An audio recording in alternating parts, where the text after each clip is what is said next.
I felt that I was being penetrated. And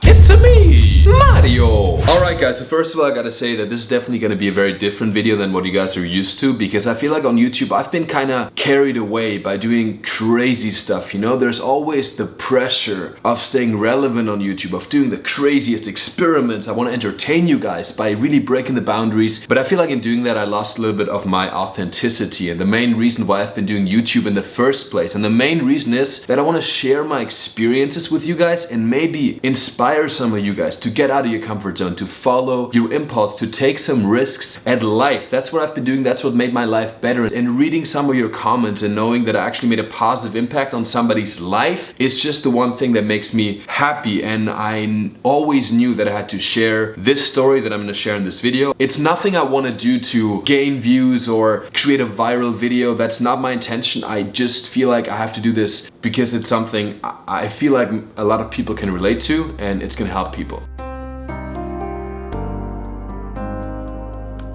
So the whole story begins when I started my modeling career, and you gotta know the modeling industry is a highly sexualized industry. It's probably the most sexualized industry of all, maybe besides from porn, you know? And I, as a model, didn't fall into the category of like a skinny fashion model. You know, there's like these skinny models that walk the runways in Milan and Paris. I was not that kind of model. I was more of the sexy model, I guess. You know, I had a pretty good body for my age. So when I started modeling, I would often shoot underwear stuff, you know? I would go into a photographer's place, and on these photo shoots there is usually a lot of sexual energy, because obviously I'm in underwear. Sometimes I have to oil myself up. Sometimes the photographer would also help me put baby oil in my body, fix my hair, adjusting my underwear, but then also touching me down there, you know, and making it seem like, oh, this is just a little mistake. And you know, at that point, as a young model, I could have been like, what are you doing? I would have had all the right to walk out of there whenever I feel slightly uncomfortable with what's happening. Because the definition of sexual harassment is any act, physical or even verbal, that makes you feel uncomfortable. But even when those small things happen, I didn't say anything. It's part of my personality that I'm very bad at confrontations. My biggest fear in life is that people don't like me. So even getting into a fight with Travis or my mother or my dad is something that really scares me. So I never wanted to, well, piss people off or burn any bridges, you know, because those photographers could also benefit my career in a certain way. They know that.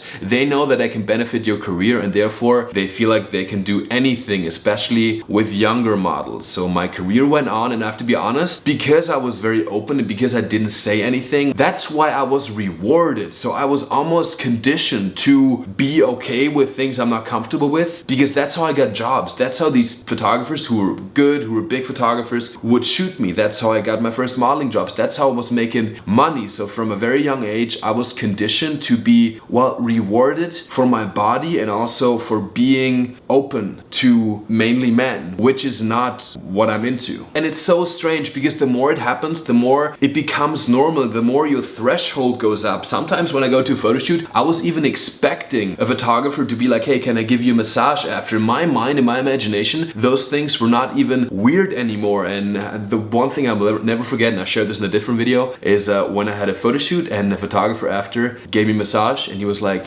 trying to, while the massage was going on, he tried to, well, touch me and turn it into something else, right? I would have had all the rights to fucking slap him, right, and walk out of there. But instead, I just said, hey, listen, I don't know if I feel so comfortable with this, and I still try to maintain that positive attitude. It's bullshit, you know? And he said, and I'll never forget that, he said, Mario, listen, this is the fashion industry. You're just not open enough, and you're so like holding back, and you're from a small town, and you will never make it if you're not more open, you know? I felt like, okay, wow, maybe it's me, you know? So it's not just that he tried something on me, which I was clearly not comfortable with. He then also accused me of not being open enough.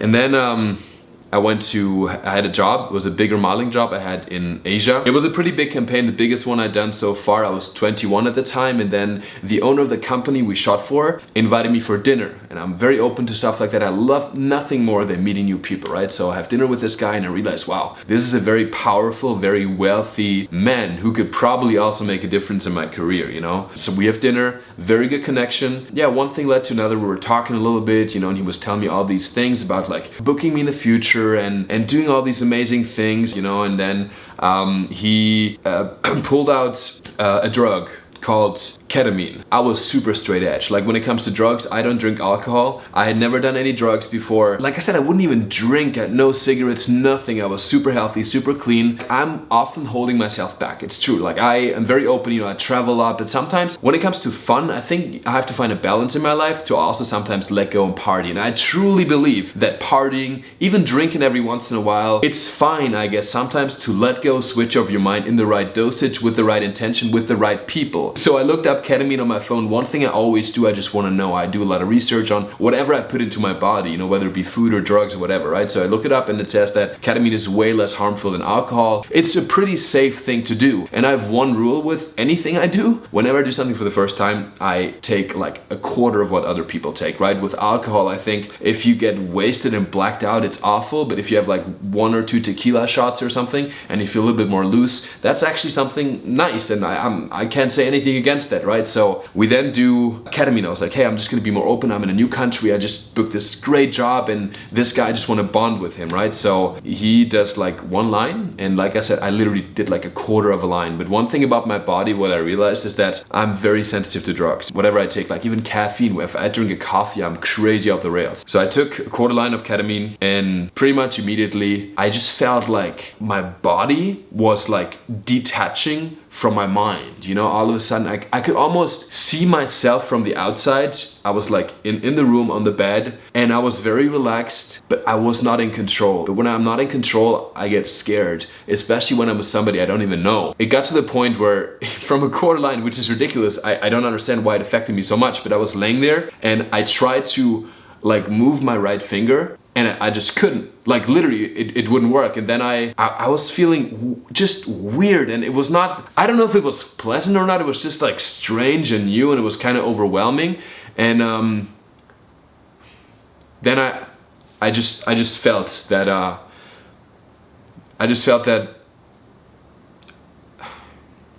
yeah, it's pretty obvious. I felt that,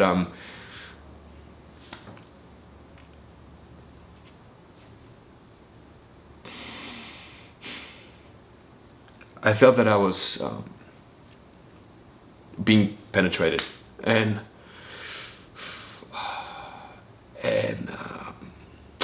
it was not like, it was very bizarre. It was not painful at all. It was just like weird, and I was so helpless because I wasn't. I didn't want this to happen. I didn't want to like make this into like crying video, but it is like one of the first times I've said it out aloud, and I felt just weirdly disassociated from my body, and it just felt wrong, you know. Not because it's just something I didn't want to do, you know, obviously. So after that happened, and this is the strangest thing, you know, you would think that I would have freaked out or something, you know. But after the effects wore off, like literally after 15-20 minutes, I like showered, went back to my hotel room. I wished him a good night. I was very polite still and pretended like nothing happened. The next day I woke up again and yeah, I packed my stuff and flew back to Europe. You know, some people, when stuff like this happens, you hear the story that people are traumatized after. I'm all about making new experiences in life, whether it be bad or good. I feel like everything leads to something and everything is an experience, and I didn't feel like victimized. I didn't feel like it changed me too much. And I never talked about it with anybody. When you're a man too, there's like this mask of masculinity, you know? As a man, you have these roles, these gender roles, that you have to be the man, the strong one, the provider. So people think that you cannot show weakness, that you cannot show that something bad happened to you, that you cannot show that something affected you. And I didn't want to tell my mom, I didn't want to tell my dad. I also, to be honest, I was traveling so much, so I didn't have a lot of close friends. I didn't know who I could tell, and I was convinced in my mind that it didn't even have an effect on me, you know? And I realized that it did something to me though, because I always had these tendencies that like sex was not very important in my life, and I felt it even before that, you know, like I'm just not a very sexual person, even though it can appear so, you know. The reason why I seem like a sexual person on social media is probably just because I've always been rewarded for looking sexy. but it's nothing I wanted to do. I had like sexual experience before with girls, and I had great experience, it was beautiful. But ever since I started modeling, sex became something that I associated with doing things I'm not comfortable with. So that was the association. Instead of associating sex with something beautiful, something effortless, an experience you can share with another person, a form of connecting with another human being, it was more about just like that feeling of doing something I don't want to fucking do. I didn't realize this very thing I'm telling you right now until like 2 weeks ago. I was in the car with Travis, and Travis was the first person I ever told about what happened, that I actually had been sexually assaulted.